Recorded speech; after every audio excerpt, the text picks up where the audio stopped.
Parliament ఎన్నికల తర్వాత CM Revanth Reddy బీజేపీలోకి వెళ్లడం పక్కా అన్నారు మాజీ మంత్రి కేటీఆర్. రేవంత్ రాహుల్ గాంధీ కోసం పనిచేస్తున్నాడా, మోడీ కోసం పనిచేస్తున్నా అని ప్రశ్నించారు. రేవంత్ కు దమ్ముంటే ఎన్నికల హామీలు నెరవేర్చాలన్నారు. రైతు రుణమాఫీ అయిన వారు కాంగ్రెస్ కు ఓటు వేయాలన్న కేటీఆర్ మిగతా వాళ్లంతా బీఆర్ఎస్ కు ఓటు వేయాలన్నారు. మేడ్చల్లో మల్కాజ్గిరి పార్లమెంటరీ పార్టీ సమావేశంలో మాజీ మంత్రి కేటీఆర్, మల్లారెడ్డి పాల్గొన్నారు.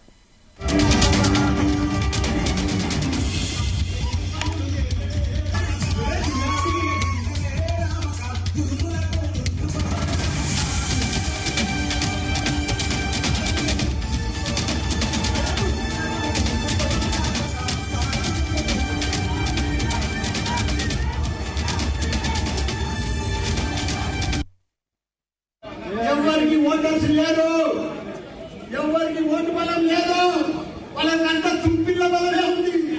ఏమి లేదు కాంగ్రెస్ కు బీజేపీ. ఇక బీజేపీ కూడా ఏం తగ్గులేదన్నా పసలు అనిపిస్తలేదు. మొన్ననే 2 సార్లు ఓడిపోయి మా ఇంటర్నన్నా ఘోరంగా ఓడిపోయి మళ్ళీ ఇంటికి వచ్చిందా. ఆయన కూడా ఏం లేదు, ఇంటికి తండ్రి పెడుతుంది. నేను కేంద్ర మంత్రి అయినా దానికి గెలిపిన పాపం కోస వస్తుంది కానీ ఓటు పక్కన పది. ఎందుకంటే ఓటు కనుకుందంటే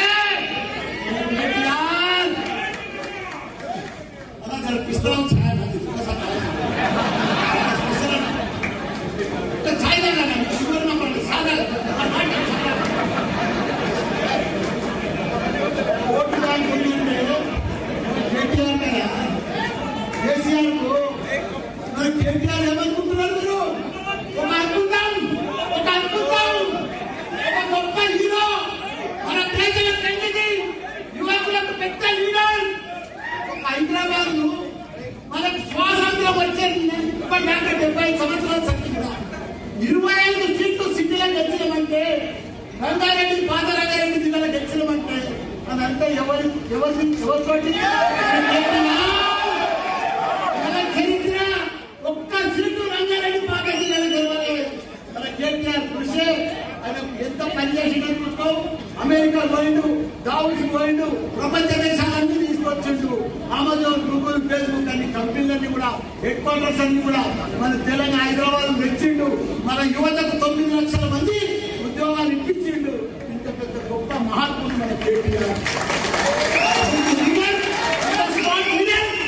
దేశంలో ఏ ఐటీ మినిస్టర్ కానీ, ఎవరి ఇండస్ట్రీ మినిస్టర్ కానీ, ఏ మున్సిపల్ మినిస్టర్ కానీ మన కేటీఆర్ ఎవ్వరు లేరు.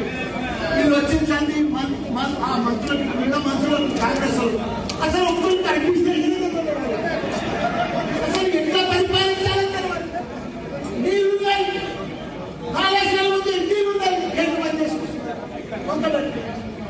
పొలాల తాగునీరు ఉన్నాయి, సెక్షన్ వదలలేదు, తాగునీరు మొత్తం కనెక్షన్ ఉన్నాయి, రిజర్వాయర్ కింద మొత్తం రిజర్వాయర్ ఉన్నాయి. కానీ నీళ్ళు లేకపోతే కరెంటు మొత్తం ఉన్నాయి, పవర్ ప్రాజెక్టు మొత్తం ఉన్నాయి, కానీ కరెంటు లేకపోతే వాళ్ళు ఈ రకంగా అన్ని ఉన్నామని అల్లుళ్ళనే చెప్పినట్టు వాళ్ళు ఏ పని చేయలేదు. వాళ్ళ ప్రజలు 4 నెలలుగా వాళ్ళు గెలిపారు. అబ్బో నాయో కాంగ్రెస్ భయపడుతుంది. వాళ్ళకు కేసులు పెడుతున్నారు, వాళ్ళకు కులబడుతున్నారు. ఈయన పెట్టాల్సింది మా దగ్గర 4 నెలలు ఒక్కరు రాసింటారు. ఈయనకి పోతే ఆయన కోపం, ఆయనకి పోతే ఈయన కోపం, ఆయనకి పోతుంది సార్. మా దగ్గర ఎవ్వరు పాటిపోవాలి సార్. రేవంత్ రెడ్డి గారు తెలంగాణ పిల్లలు చైతన్యవంతులు, అమాయకులు కాదు. నువ్వు ఆల్రెడీ గత ప్రభుత్వం ఇచ్చిన 30,000 ఉద్యోగాలు నీ ఖాతాలో వేసుకునే ప్రయత్నం చేస్తా ఉన్నావు. అది లెక్కకు రాదు. అది కేసీఆర్ ఇచ్చిన ఉద్యోగాల కిందకే పోతుంది. నువ్వు చెప్పిన 2 లక్షల ఉద్యోగాలు నువ్వే నోటిఫికేషన్ ఇవ్వాలి, నువ్వే పరీక్షలు పెట్టాలి. ఒకటే సంవత్సరంలో 2 లక్షల ఉద్యోగాలు నీ ప్రభుత్వం మాటిచ్చినట్టు నిలుపుకోవాలని చెప్పి కూడా డిమాండ్ చేయవలసిన బాధ్యత మన మీద ఉన్నది. ఈటల రాజేందర్ గారి గురించి కానీ, బీజేపీ గురించి కానీ నేను మిమ్మల్ని ఆలోచించమని కోరేది ఒకటే. ఇవాళ 10 ఏళ్లలో మోడీ గారి ప్రభుత్వం, భారతీయ జనతా పార్టీ ప్రభుత్వం ఒక మల్కాజ్గిరికే కాదు తెలంగాణకు చేసింది కూడా గుండు సున్నా తప్ప ఏది లేదు.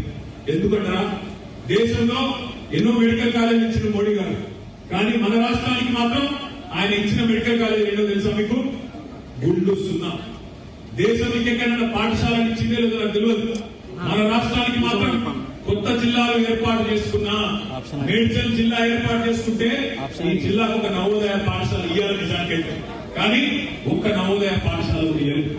కొత్తగా ఒక్క విద్యా సంస్థ కూడా ఇవ్వకుండా 10 సంవత్సరాలు కాలయాపన చేసిన ప్రధానమంత్రి నరేంద్ర మోడీ.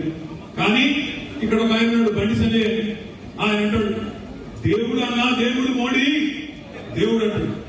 ఏమిటికి దేవుడు, ఎవరికి దేవుడు, దేనికి దేవుడు, ఎవరికి దేవుడు? నరేంద్ర మోడీ 40 రూపాయల పెట్రోల్ 110 రూపాయలు చేసినందుకు దేవుడా? 400 రూపాయల సిలిండర్ 1200 రూపాయలు చేసినందుకు దేవుడా? లేదా డాలర్ విలువకు రూపాయి విలువ వస్తే పూర్తి స్థాయిలో పతన స్థాయికి తీసుకుపోయినందుకు దేవుడా? నిరుద్యోగాన్ని, ద్రవ్యోల్బణాన్ని, నిత్యావసర వస్తువుల ధరలు ఆకాశం అంటే తనకు తీసుకుపోయినందుకు దేవుడా? ఎవరికి దేవుడు, ఎందుకు దేవుడు? మహిళలకు దేవుడా, పిల్లలకు దేవుడా? ఒక్క మెడికల్ కాలేజ్, ఒక్క స్కూల్ ఇయ్యలే, ఒక్క రోడ్ ఇయ్యలే, అందుకు దేవుడా, ఎందుకు దేవుడు? నేను అడుగుతా ఉన్నా. ఏం చేసిండ్రయ్యా మీరు అని అడిగితే ఒకటే ఒకటి చెప్తాను, జై శ్రీరామ్. తప్పు కూడా ఏం లేదు, చెప్తాను జై శ్రీరామ్. అవును, మేము కూడా జై శ్రీరామే అంటున్నాం. కానీ మేము రాముడి పేరు చెప్పి, దేవుడి పేరు చెప్పి ఓట్లు అడుగుతలేదు. మనం కూడా కట్టిన పక్కకే యాదగిరిగుట్టలో అద్భుతమైన యాదగిరిగుట్ట గుడి కట్టిన అట్టలేదా మనం? కానీ మనం దాన్ని రాజకీయంగా వాడుకున్నామా? అక్షింతలని, ఇంటికి బొమ్మలని డ్రామా చేసినామా? చేయలే. ఎందుకు?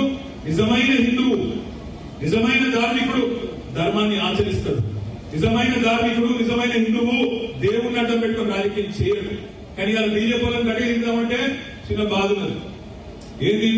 ఇప్పుడు సాయంత్రం పూట మనకు ఎండాకాలము పిల్లల ఆ పురుగులు వస్తుంటాయి, 6:30 7 గంటలకు పురుగులు చాలైతే, వానకాలం చాలైతే ఎండాకాలం కూడా వస్తాయి దోమలు, ఆ పురుగులు. ఆ పురుగుల తనకు బలి వస్తుంది. ఇక బలి రాలేదని కూడా తనకు మనకు అడిగి తిరుగుతుంటారు. ఆయన బలి పోయి దేవుడు పడ మీద కూర్చున్నది అనుకో, మనమేమా ఎందుకు దేవుడు బీజేపీ దేవుడు కట్టలేదు. ఏమన్నా అంటే జై శ్రీరామ్. ఏం చేసినారా అంటే జై శ్రీరామ్. గట్టిగా అన్నామంటే దేవుడు తింటే అయితే భయం, మళ్ళా సెంటిమెంట్. దయచేసి నేను ఒకటే అడుగుతా ఉన్నా, ఒకటే ఆలోచించుకుని కోరుతున్నాను. ఇక్కడ నిలబడ్డ ఇక్కడ రాజేంద్ర గారు మనం మాట్లాడుతున్నాడు, రైతు రుణమాఫీ చేయలేదు కాంగ్రెస్ ప్రభుత్వం.